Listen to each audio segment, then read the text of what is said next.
میں نے سورہ کہف کو سمجھنے میں 2 سال لگا ہے۔ 120 تفاسیر کا مطالعہ کیا جن میں اردو اور عربی کے تفاسیر بھی شامل تھیں۔ اس کے علاوہ ایک فارسی تفسیر بھی تھی۔ ہم سورہ کہف کو غار والوں کا واقعہ سمجھتے ہیں، مگر اصل مدعا جو ہے اس کی طرف کسی کی نظر نہیں جاتی۔ اس سورت کا مقصد لب لباب یا سینٹرل آئیڈیا کہہ لیں، وہ یہ ہے کہ اللہ اس دنیا میں لوگوں کو 8 طرح کے حالات سے آزماتے ہیں: عزت، ذلت، صحت، بیماری، نفع، نقصان، خوشی اور غمی۔ ہر بندہ ہر وقت ان میں سے کسی ایک حال میں ہوتا ہے۔ ان حالات کو اگر تقسیم کریں تو یہ 2 حال میں تقسیم ہو جائیں گے، یا تو اچھے حالات ہوں گے یا برے، یعنی یا تو بندہ عزت میں ہوگا یا ذلت میں، یا صحت ہوگی یا بیماری۔ تو اللہ تعالیٰ ان 2 حالوں میں آزماتے ہیں، بندہ اچھے حالات میں شکر کرتا ہے یا نہیں، اور برے حالات میں صبر کرتا ہے یا نہیں۔ تو یہ 2 پیپر بنے، ایک شکر کا پیپر اور دوسرا صبر کا پیپر۔ اب اگر بندے نے اچھے حالات میں شکر کیا تو اس نے پیپر کو پاس کیا، اگر ناشکری کی تو اس پیپر میں فیل ہو گیا، اور اگر صبر کے پیپر میں صبر کیا تو پاس ہوا، اور بے صبری کی تو فیل ہو گیا۔ یہ زندگی دارالامتحان ہے جہاں ہم نے 2 پیپر دینے ہیں، ایک پیپر صبر کا، دوسرا پیپر شکر کا۔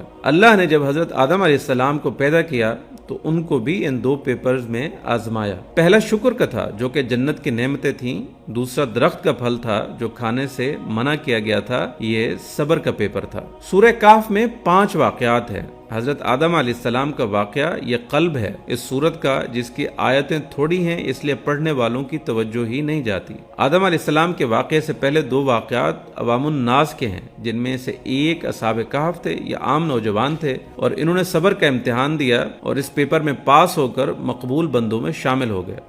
دوسرا واقعہ 2 باغوں والے شخص کا تھا، یہ بھی عام شخص تھا جس کو مال و دولت دی گئی تھی، اس کا پیپر شکر کا تھا کہ تم نے نعمتوں پر شکر کرنا ہے، تو یہ فیل ہو گیا۔ اس کے بعد آدم علیہ السلام کا واقعہ اور پھر 2 واقعات ہیں، خاص کر ایک موسیٰ علیہ السلام کا کہ ان سے بھی صبر کا پیپر لیا گیا، اور سکندر ذوالقرنین کا شکر کا پیپر تھا اور انہوں نے غرور و تکبر نہیں کیا اور شکر کا پیپر پاس کیا۔ اسی طرح اللہ اولاد آدم سے بھی صبر اور شکر کے پیپر لیتے ہیں۔ کچھ مزید نکات یہ ہیں: اللہ تعالیٰ نے سورہ کے آغاز میں اپنے نبی کریم صلی اللہ علیہ وسلم کی ابدیت کا تذکرہ کیا اور اختتام ان کی بشریت پر کیا۔ انسان کے لیے دنیا میں سب سے بڑی بلندی ابدیت ہے، اس لیے انسان ذکر کرتا ہے تاکہ اللہ کی محبت اس کے دل میں آ جائے۔ اب صرف محبت کا آ جانا مقصود نہیں ہے، جب محبت آ جائے تو پھر محب ہمیشہ محبوب کو راضی کرنے کی فکر میں رہتا ہے، اور رضا کیا ہے؟ اللہ کی تقدیر پر راضی رہنا۔ اگر اللہ اچھے حالات بھیجے تو شکر کرنا اور برے حالات میں صبر کرنا۔ جب بندے کو یہ مقام رضا حاصل ہو جائے تو پھر اس کو مقام ابدیت حاصل ہو جاتا ہے۔ عبد کا لفظ اللہ نے اپنے حبیب کے لیے استعمال کیا۔ مفسرین کے نظر میں عبد وہ ہوتا ہے جس کو اپنے آقا کے سوا کچھ نظر نہ آئے۔ بعض کے نزدیک عبد وہ ہوتا ہے جو اپنے آقا سے کسی بات میں اختلاف نہیں کرتا، ہر حال میں راضی رہتا ہے، شکوہ نہیں کرتا۔ چونکہ اس سورہ کو دجال سے حفاظت کے لیے پڑھنے کا ذکر احادیث میں آتا ہے، اس لیے کہ یہ ہمیں اس سے بچاتی ہے۔ پہلے دجال کے معنی کو سمجھیں کہ یہ دجل سے نکلا ہے۔ دجل فریب کو کہتے ہیں، اور جس طرح تانبے پر سونے کا پانی چڑھا دیا جائے تو وہ اوپر سے کچھ ہوگا اور اندر سے کچھ، اسی طرح دجال بھی اندر سے کچھ اور ہوگا اور باہر سے کچھ اور۔ آج کے دور میں اسی طرح دجالی تہذیب ہے کہ اوپر سے تو خوشنما نظر آتی ہے مگر اندر سے کچھ اور ہے۔ آج کے دور میں ایمان اور مادیت کی ایک جنگ چل رہی ہے۔ آپ اس دور میں اگر اپنا ایمان بچانا ہے تو ہمیں بھی کہف میں گھسنا ہوگا۔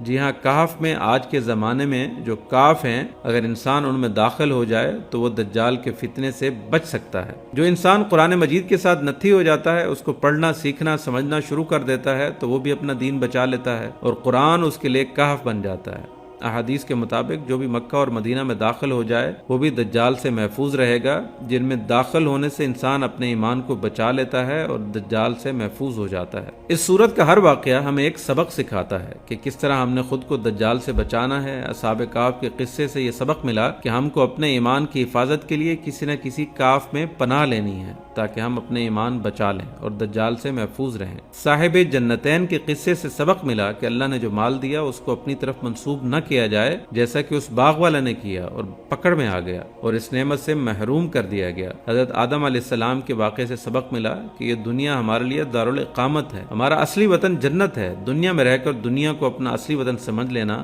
اور ساری محنتیں اور ساری امیدیں دنیا پر لگا دینا بے وقوفی کی بات ہے۔ شیطان بدبخت نے ہمیں جھوٹی قسمیں کھا کھا کر اصلی وطن سے نکالا تھا۔ اب یہاں بھی یہ ہمارا دشمن ہے اور ہم سے گناہ کرواتا ہے تاکہ دوبارہ جنت میں جانے کے قابل نہ رہیں۔